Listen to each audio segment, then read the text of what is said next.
Yeah, it was interesting as well. Like the compounds they got for the race were a lot tougher than they got the C3s Pirelli. Yeah. But I think they should have gone for way softer than that. Because of it. Softer than that, it was a 3-stop race, which I want to Yeah, talk about as but well. at the 3 same time- stops in a race. Yeah, but at the same time, you have to look at the fact that everyone was struggling for grip. Did you see people were coming out of the pit lane because the cover, like the blankets, are a lot lower the temperature. People are coming out of the pit lane and like warming up their tires on the straight. Yeah, they were weaving because Lewis, I think, was. He Aston wasn't the Martin first did to it as hit, but well. one of the first, and then he pitted went first. Yeah, he completely like straight off. Yeah, he was the in first to turn pit. one. And then like what's his name as well? Aston Martin, Lance Stroll came out and was literally weaving to warm up his tires. I've never seen that in a race before, but it's because I think there I are might have compounds. seen it. I feel like it's happened before, but it's very No, rare. Very rare. on the they don't come out and like start yeah. weaving like that. No, I don't think I've ever seen that. It's because the blankets are a lot colder this year. Yeah, they've changed the temperature, so I think that the plan is to get rid of tyre blankets completely at some point. that would be like, imagine like a car coming out and doing like this. Won't be surprising like in a few years. But pit stops are a lot slower as well. Red Bull were very Yes, good though. they are. 2.4, 2.5. I saw the Surprising. leaderboard. I think McLaren was top, which is completely useless for them. But yeah, Red Bull still have solid stops, but the average stop is looking like how it was in like 2012 or something. Yeah, or whatever, like 2.9 2.4 something, or whatever. Yeah. It'd be surprised. I think they're bringing it down, but I don't think we'll ever see like high 2.1, 2.2, whatever. Again. I don't know. I mean, A struggle. they might eventually. Because to be fair, you've got to think about it. Before 2017, the tyres were light compared to what they are now. Yeah, they're like After 2017, heavy. they became huge, and they still managed to do sub 2-second stops with them, which is insane. Yeah, but these tires are way heavier than the ones from last They year. are a bit more awkward because they're bigger now, I guess. But They're not just bigger, they're a lot heavier. I think, what was Yeah. it, like one tire is like 23 kilos or something. yeah, but you can deal with the weight eventually with training and stuff. And all Yeah, that. no, but like The if you're on size is your a bit knee, awkward as well. if you're on your knee and you're trying to lift like 23 kilos and like slot it onto a car and you're like, like McLaren had the quickest one and the slowest one probably.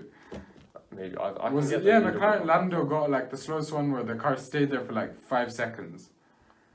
They couldn't put on the back right tire. Oh yeah, I think I remember this. Yeah, but Crofty I think mentioned they had the C3s. I think they should have gone for a bit softer, bit better grip. Well, I've got. What's a another four one. stopper? Four stopper, interesting. I probably wouldn't be able to keep It's up. actually very surprising the number of pit stops that actually, like, very surprising. Because usually you get like 2 stops on this race, but I think most people went for 3. 1 stop still. 2 stop would be ideal, yeah.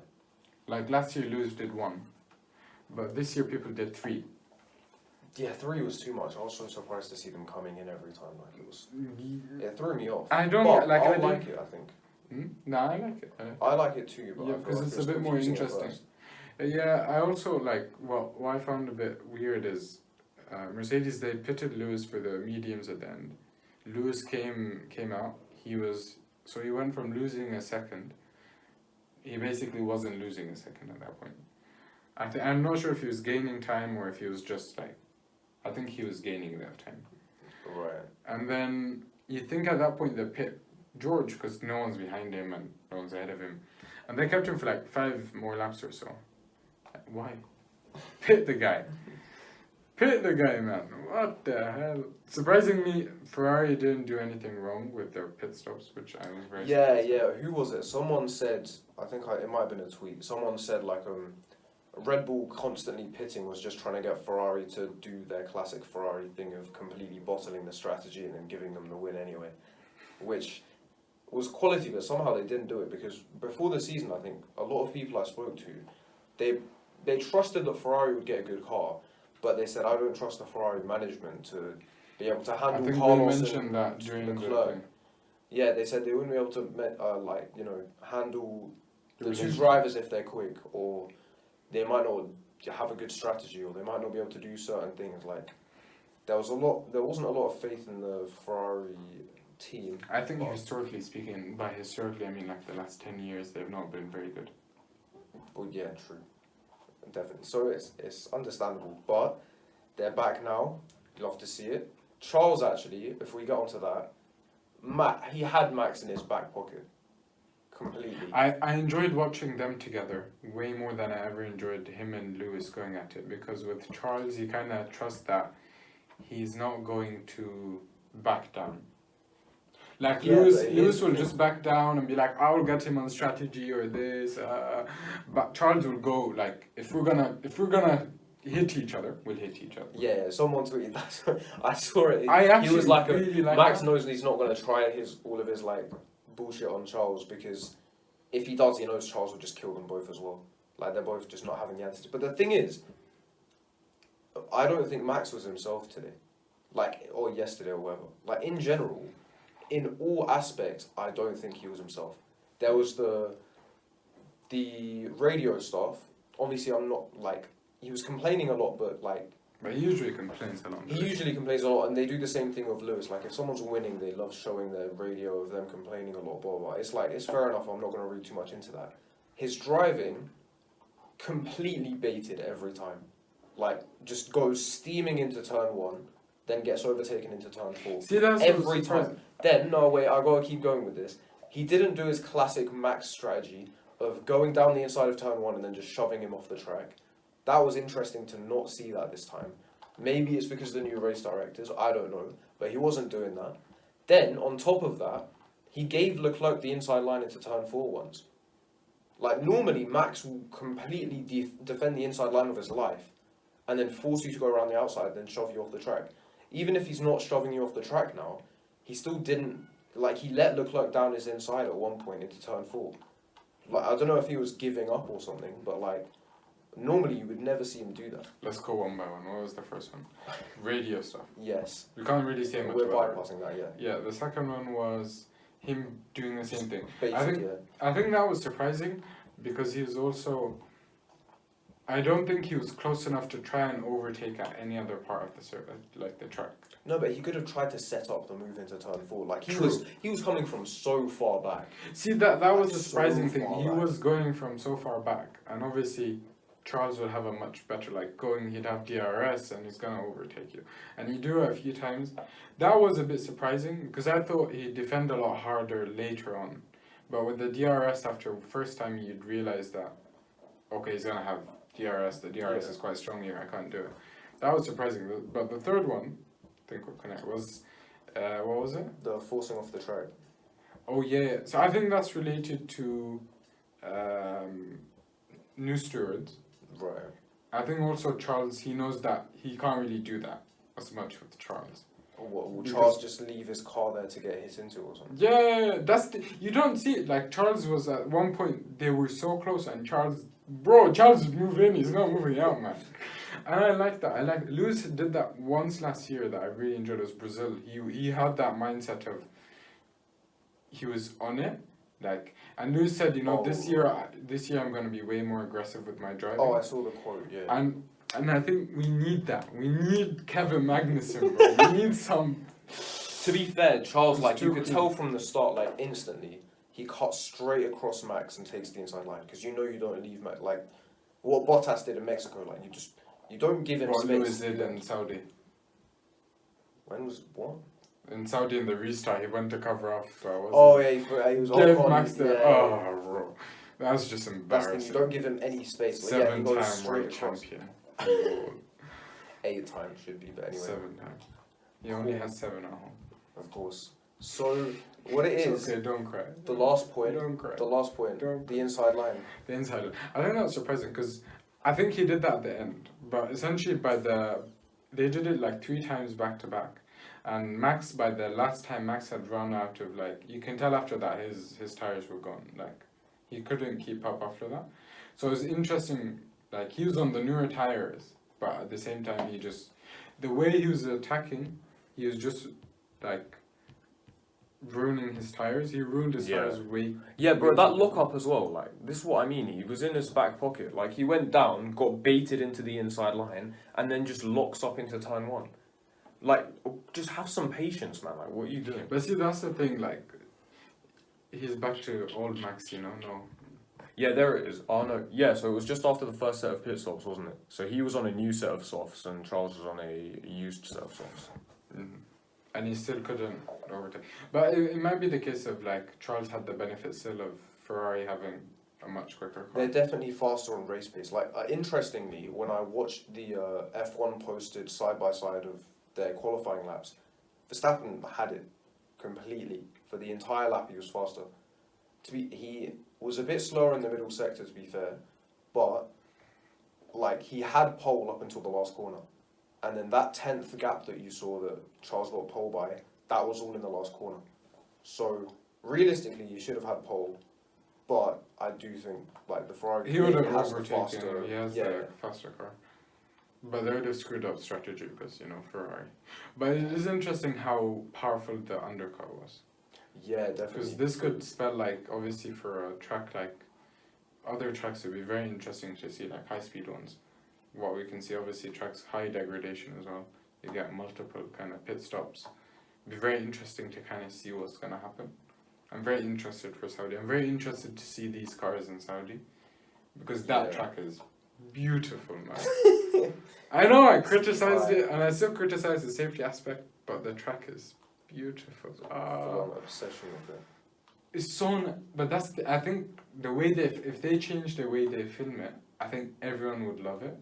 If they What do you mean the way they film it? You know how like instead of just seeing onboards, Yeah. you know how like they can try and just the camera goes with the cars like that as it goes. Oh yeah. If they do that, because there's so many kind of like, if a camera goes with the car as it goes through the, that long twisty section, and the camera's just going wee all the way down. That would look so nice, man.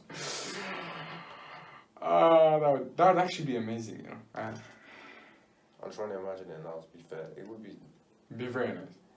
Yeah, no, it would be good.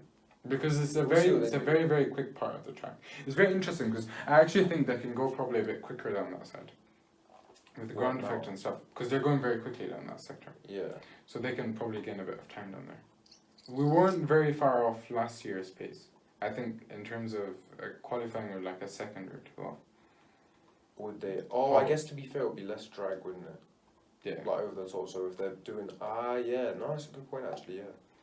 Well, speaking of cameras and stuff though, what do you think of the new graphics? Interesting. No, like the camera in the helmet is interesting.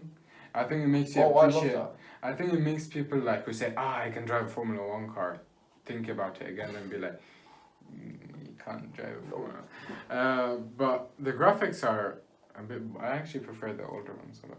Really? These ones are interesting, but I feel like it's a bit boring. I like it, but there's like I don't know. It's like there are certain things that could change. Like The color scheme is nice. It's okay. they could It's be not that resized impressive. in some places. It's like it's a bit. We'll get used to That's it. what I'm saying. You get used to it, but it's not that great. Yeah, I mean it's like the logo. To be fair, I remember when the logo changed. Everyone hated the logo change. Everyone still hates the logo. Yes. See, they have the colors, the Mercedes colors. They support Mercedes. Pirelli have the Mercedes colors on their like cover picture on Twitter. So they're Mercedes fans. They should give them the better tires. I think only Ferrari are allowed those kind of advantages. Not anymore. But The stewards were good. We didn't comment on the stewards. Surprisingly, during qualifying, did they even have to do anything? they didn't apply as much. Like Checo Perez during his qualifying lap in Q1 went out of the track. I saw that picture. But they did not do anything about it. But during the race, they were fairly kind of like the Ocon thing, Ocon Schumacher, they went on that quickly. There wasn't really a lot to do. But Lewis also got warned about track limits.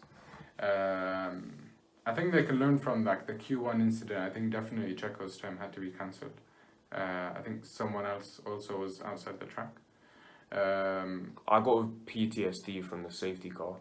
So I'm see, glad that they clarified the rules on any, not all, because I was really wondering what kind of lapped cars would be allowed to overtake. But luckily they changed the rules, so now we all know that all of them had to go past. I know you're happy now because the rules are clear. Yeah, no, that's great. But see, this is the interesting thing. You saw how long it took for the car to actually clear the safety car. Yeah. The safety car to come in.